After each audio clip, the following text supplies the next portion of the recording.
مونږ د چا امتیان یو؟ حضرت محمد صلی الله علیه وسلم. کلمه زمونږ د ټولو یو ده کنه؟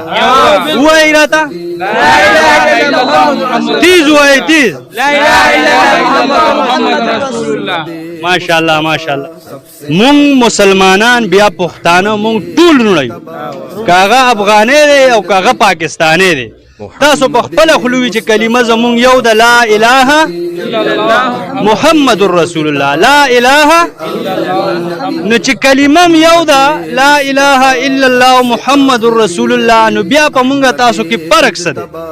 امتیان د چا یو په جمع وایي محمد صلی الله علیه وسلم. نو چې امتین د یو نبی حضرت محمد صلی الله علیه وسلم، نو بیا زمونږ اختلاف ته څه خبر؟ بس دا اختلافات چې کوم دي دا دي کې داسې خلک دي چې هغه دا خاص کر د سوشل میډیا والا ته دا پیغام ورکوم چې هغه په لر دي او که په بر دي، موږ ټول یو